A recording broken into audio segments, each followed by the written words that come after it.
Baik, saya ingin menyampaikan karena kepada Pak Jokowi ataupun pemerintah pusat dalam hal ini mengenai darurat gitu ya, kekosongan guru ataupun negara harusnya bisa melihat mana yang menjadi prioritas utama yang seharusnya negara hadir memberikan pelayanan baik itu di dunia pendidikan. Prioritas yang pertama, prioritas dari segi anggarannya, kedua prioritas dari segi regulasinya, yang ketiga prioritas dari segi keberpihakannya kepada honorer yang selama ini sudah puluhan tahun mengabdi. Undang-undangnya sudah masuk prolegnas, di Komisi 2 kita sudah membahasnya, bahkan ini sebetulnya carry over dari periode lalu.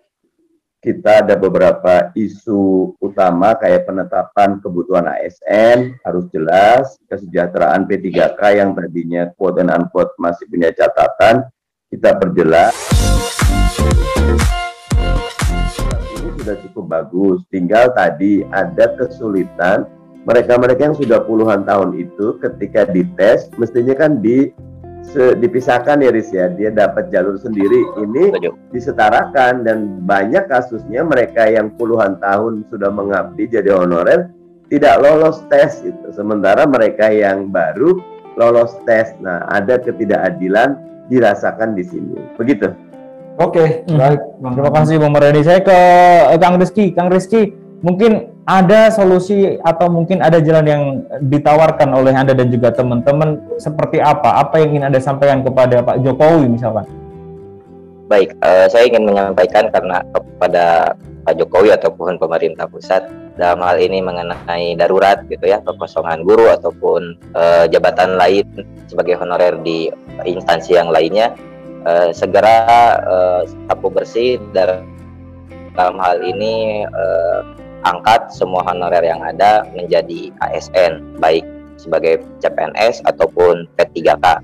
Itu untuk formulasi pertama. Yang kedua, adanya roadmap ke depannya untuk upgrading dan upskilling, pengembangan kompetensi sebagai pegawai yang secara berkesinambungan terus-menerus. Kemudian ke depannya juga jangan sampai adanya moratorium yang terlalu lama. Ini kan juga dampaknya kekosongan ASN ini karena moratoriumnya sangat lama sekali ya, sehingga baru terekrut P3K itu di tahun 2019, 2020 terhenti, dan 2021 juga baru sampai 30%-nya yang terekrut. Kemudian mungkin di sini Pak Mardhani Ali, saya ingin menyampaikan juga aspirasi kami sejauh mana revisi Undang-Undang ASN ini. Dalam hal ini kan tadi bahwa seharusnya guru itu menjadi profesi yang mulia sebagai PNS gitu ya, ada jenjang karir. Bagaimana kesempatan guru ataupun siapapun sebagai warga negara berkarir menjadi ASN dari P3K menjadi PNS. Karena P3K ini kan masa perjanjian kerja paling singkat 1 tahun dan dapat diperpanjang sesuai kebutuhan berdasarkan penilaian kinerja. Jadi pola yang seperti ini tiap tahun perpanjangan kontrak, bagaimana bisa menjamin kebutuhan secara jangka panjang? Kalau misalkan kita ingin memberikan pelayanan, dalam hal ini kalau saya dalam pendidikan sebagai guru gitu, dalam jangka panjang pelayanannya sebagaimana? Kalau misalkan gurunya saja hanya dikontrak minimal 1 tahun, paling lama 5 tahun. Dalam ketenaga kerjaan saja kan kalau masa kontrak paling singkat itu selanjutnya harusnya ada jenjang sebagai pegawai tetap gitu ke depannya itu. Nah, saya ingin tahu bocorannya bagaimana sih perjalanan proses revisi Undang-Undang ASN.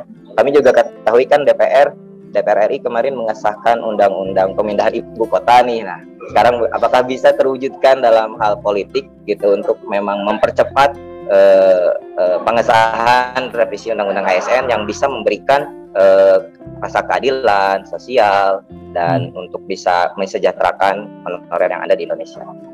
Ya, Bang Mardhani mungkin bisa menanggapi Bang terkait bocoran revisi Undang-Undang ASN. Apakah ada nanti pembahasan terkait honorer atau mungkin P3K akan dibahas di situ?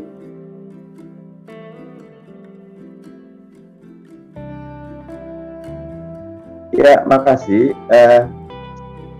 Undang-undangnya sudah masuk prolegnas, di Komisi 2 kita sudah membahasnya, bahkan ini sebetulnya carry over dari periode lalu. Kita ada beberapa isu utama kayak penetapan kebutuhan ASN, harus jelas, kesejahteraan P3K yang tadinya quote and unquote masih punya catatan, kita perjelas. Ada klausul tentang pengurangan ASN karena pemerintah ingin membangun sistem pemerintahan berbasis elektronik. Nah, karena itu hampir 30% dari ASN yang selama ini menangani pekerjaan teknis yang sifatnya kerani ataupun administratif mungkin akan diganti dengan tadi penggunaan berbasis elektronik ya, sehingga nah termasuk di dalam pengangkatan honorer kita masuk, tapi memang sampai saat ini ada beberapa klausul pemerintah beda dengan kami di DPR ya, kayak pengangkatan honorer pemerintah ingin tetap melakukan tadi cut off-nya jelas, kemudian prosesnya semua melalui tes, tidak bisa diberikan special treatment, sehingga ini yang menjadi catatan dan kami masih terus melobi pemerintah untuk melenturkan klausul-klausul di undang-undang ASN yang sedang direvisi, tetapi bagaimanapun prosesnya masih berjalan dan prosesnya dilakukan secara terbuka. Teman-teman nanti bisa melihat itu, bisa masuk di TV Parlemen dan nanti bisa memberikan masukan apa-apa saja yang memang dirasakan perlu untuk dijaga atau aspirasi yang perlu untuk dimasukkan.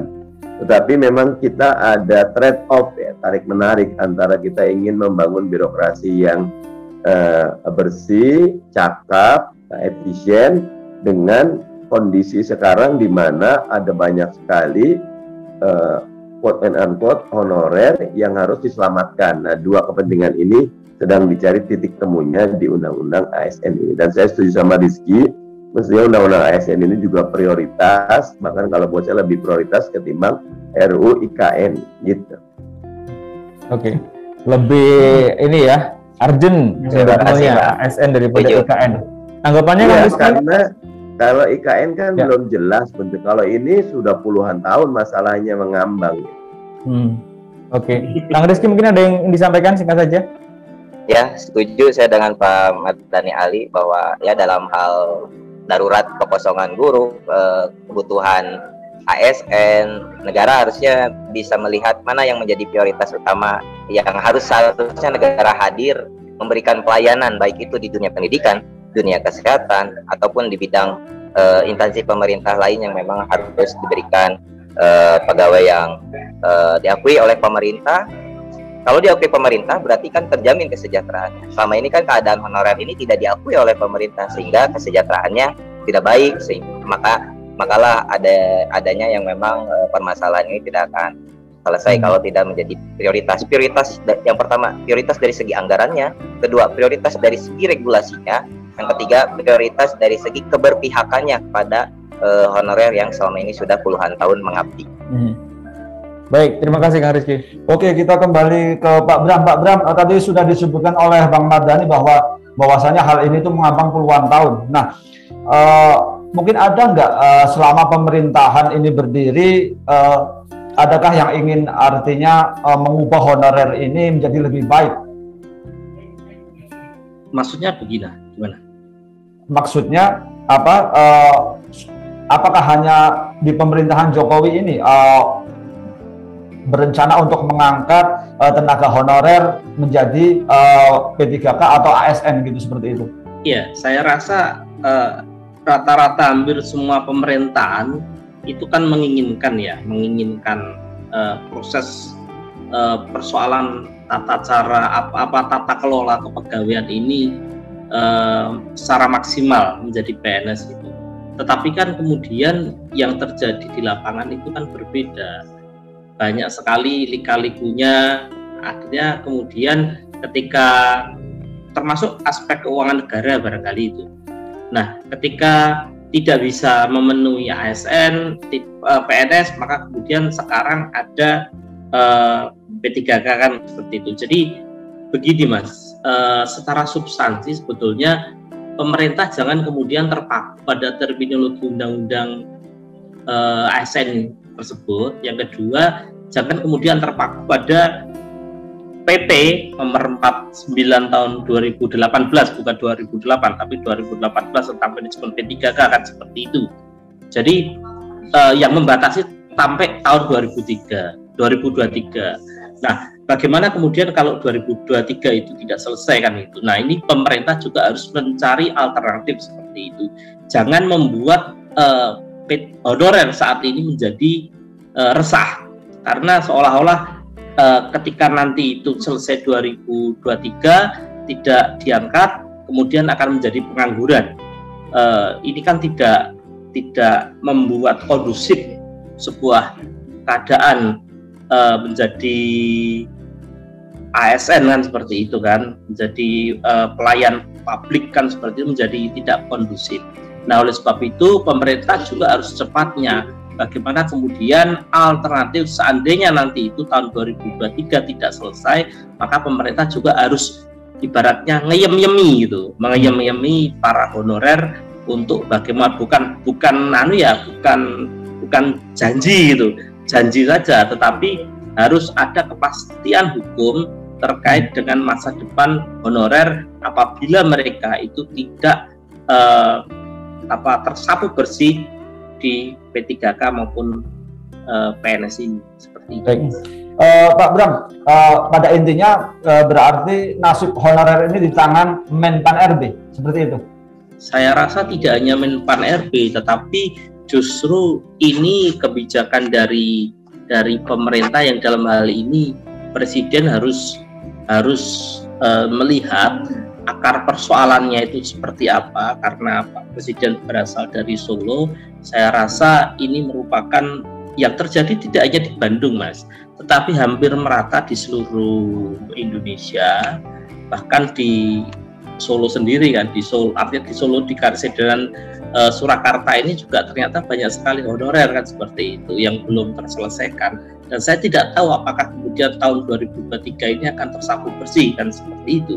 Nah, oleh sebab itu kiranya lebih baik ada satu penekanan, satu political will dari Presiden Jokowi untuk bagaimana memberikan alternatif terobosan bagi pemerintah kepada honorer yang seandainya tidak tersapu bersih tahun 2023. Oke, terima kasih.